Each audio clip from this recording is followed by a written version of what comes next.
Hello friends, तो स्वागत है आज के वीडियो में आपका। 2020 की बात करें तो 2020 ये पूरा का पूरा समय हमारे लिए और पूरे विश्व भर के लिए चुनौतियों से भरा हुआ है और भी कई सारी चुनौतियां आना बाकी है। और पहली चुनौती कोरोना के रूप में तो आप देख ही रहे हैं। कोरोना की वजह से पहले से ही लड़ना मुश्किल हो रहा था और साथ ही आज हम लोग टीवी चैनल्स पर और न्यूज में देख रहे हैं कि एक और चुनौती हमारे सामने आ गई है और उसका नाम है अम्फान।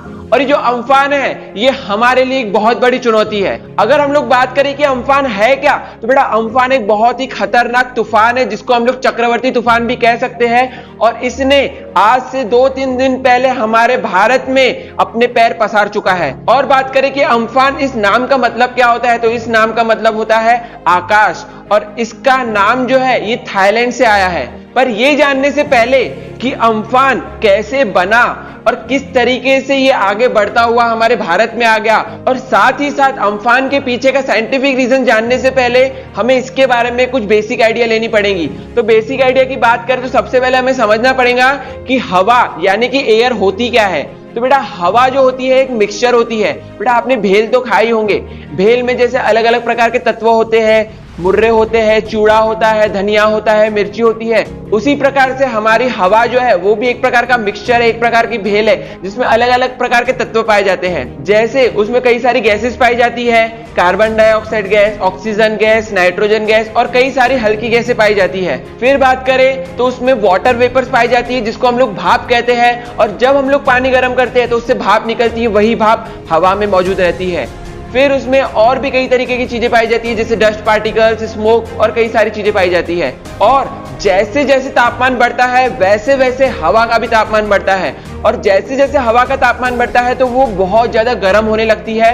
और बहुत ज्यादा गर्म होने की वजह से उसमें जो पार्टिकल्स पाए जाते हैं वो बहुत ज्यादा दूर होने लगते हैं। और बहुत ज्यादा दूर होने की वजह से वो जो गर्म हवा है वो बहुत ज्यादा हल्की हो जाती है। और हल्की होने की वजह से वो जमीन के सतह से ऊपर उठ जाती है।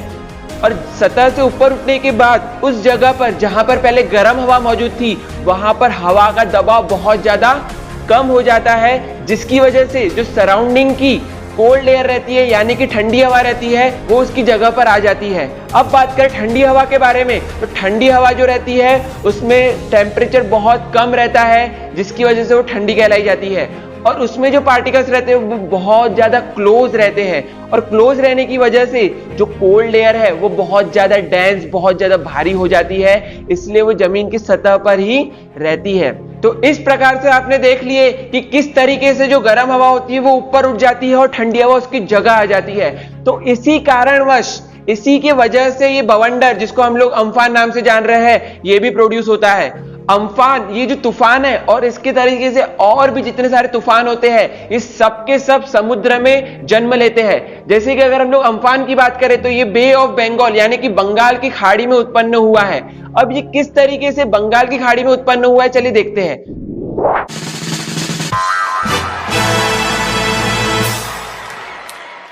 बच्चों आज हम आपके लिए एक बहुत ही बड़ी खुशखबरी लाए हैं जिसका आपको बहुत बेसब्री से इंतजार था। और वो खुशखबरी है मी लाइफ डिजिटल क्लासेस, जिसमें कि स्टेट बोर्ड और सीबीएसई के 10th के बच्चों को ई वर्कशीट्स, प्रैक्टिकल्स, एक्टिविटीज और कई सारे क्विजेस के द्वारा साइंस, मैथ और इंग्लिश लाइव पढ़ाया जाएगा और साथ ही मिनिमम मंथली फीस पर। और बच्चों जैसे कि आपको पता है कि मी लाइफ क्लासेस क्वालिटी एजुकेशन पे फोकस करती है, इसीलिए हमने इस कोर्स में बहुत ही मिनिमम सीट्स अवेलेबल की है, बहुत ही लिमिटेड सीट्स अवेलेबल की है। तो आपसे अनुरोध है कि आप जल्द से जल्द रजिस्ट्रेशन करवाएं जिससे आप हमारी सुविधाओं का फायदा उठा सके। और ये कोर्स शुरू होने जा रहा है 28 मई ऑफ 2020। तो कोशिश कीजिए कि आप जल्दी से जल्दी रजिस्ट्रेशन कराइए ताकि आप इस एग्जाम में ही नहीं जिंदगी में भी टॉपर बन सके। तो क्या होता है दोस्तों कि गर्मी के समय में जो अर्थ के इक्वेटर पे जो प्लेसेस पाई जाती है वो बहुत ज्यादा गर्म हो जाती है। अब ये बहुत ज्यादा गर्म क्यों होती है? क्योंकि उस समय जो सन रहता है वो इक्वेटर के बहुत ज्यादा करीब रहता है, जिसकी वजह से जो वहां की लैंड होती है और वहां के जो ओशियंस होते हैं वो बहुत ज्यादा गर्म हो जाते हैं। गर्म होने की अगर बात करें तो जो समुद्र का पानी है वो बहुत ज्यादा देर तक गर्म रहता है एज कंपेयर टू लैंड, क्योंकि जो वाटर रहता है वो जल्दी गर्म तो नहीं होता है, पर अगर एक बार गर्म हो गया तो बहुत जल्दी ठंडा भी नहीं होता है, क्योंकि उसकी एक प्रॉपर्टी है जिसको हम लोग स्पेसिफिक हीट कैपेसिटी नाम से जानते हैं, जिसकी वजह से ही अगर एक बार पानी गर्म हो गया तो वो बहुत जल्दी ठंडा नहीं होता है। तो अब गर्मी बहुत ज्यादा होने की वजह से जो बे ऑफ बंगाल यानी कि बंगाल की खाड़ी का पानी है वो बहुत ज्यादा गर्म हो चुका है, और बहुत ज्यादा गर्म होने की वजह से उसकी जो पानी है वो उसका पानी का बहुत ज्यादा कन्वर्जन भाप में यानी कि वाटर वेपर्स में कन्वर्ट हो चुका है। तो वाटर वेपर्स तो वहां पर बहुत ज्यादा भरी पड़ी थी, तो समुद्र के ऊपर की जो हवा है वो बहुत ज्यादा गर्म हो चुकी है, और गर्म होने की वजह से वो ऊपर उठते जा रही है, ऊपर उठते जा रही है, ऊपर उठते जा रही है, और जैसे जैसे वो ऊपर उठते जा रही है वो धीरे धीरे ठंडी होते जा रही है। क्यों ठंडी होते जा रही है? क्योंकि वो उसके अंदर जितनी भी हीट थी वो ऊपर आने वाली हवा की लहरों को वो देते जा रही है, और जैसे जैसे वो अपनी हीट दूसरी एयर को देते जा रही है वो बहुत ज्यादा ठंडी होते जा रही है, और उस हवा में जो वाटर वेपर्स मौजूद है वो धीरे धीरे कंडेंस होते जा रहे हैं, यानी कि वो वाटर वेपर से वाटर ड्रॉपलेट्स में कन्वर्ट होते जा रहे हैं, और उसी की वजह से वहां पर बादल बनते जा रहे हैं, और वो जो बादल है वो 0 डिग्री सेल्सियस पे बनते हैं। तो इस तरीके से हम लोग देख रहे हैं कि जो हवा गर्म ऊपर उठते जा रही है वो ठंडी होते जा रही है, और पूरी की पूरी हीट अपने सराउंडिंग एयर को देते जा रही है। और सराउंडिंग एयर जो है, या फिर हम लोग बात करें सराउंडिंग एटमॉस्फेयर की, तो वो बहुत ज्यादा गर्म होते जा रहा है, क्योंकि बहुत ज्यादा हीट उसको मिल रही है, और बहुत ज्यादा हीट मिलने की वजह से पूरा का पूरा एटमॉस्फेयर गर्मा गया है, और गर्मा जाने की वजह से उसकी जो हवा है अब वो ऊपर की तरफ बढ़ना शुरू हो चुकी है। जो नीचे की ठंडी हवा थी वो भी अब गर्म होना शुरू हो चुकी है, तो पूरी की पूरी हवा ऊपर की तरफ जा रही है, ऊपर की तरफ जा रही है, और नीचे जो है हवा का दबाव बहुत कम हो गया है। और फिर बात करें अर्थ के रोटेशन की, तो अर्थ की जो रोटेशन है जो कि वो अपने एक्सिस पे गोल गोल घूमते रहती है, उसकी वजह से ये बवंडर क्रिएट होता है। अब क्योंकि हवा गर्म होने की वजह से ऊपर की तरफ जा रही है, पर अर्थ अपनी ही एक्सिस पे रोटेट कर रही है, तो वो एक स्पेशल टाइप का फोर्स उस हवा के ऊपर लगाती है, जिसकी वजह से वो गर्म हवा जो है वो स्पाइरल शेप में बवंडर के फॉर्म में जोर जोर से घूमने लगती है। इसी की वजह से तूफान जो है वो बनता है।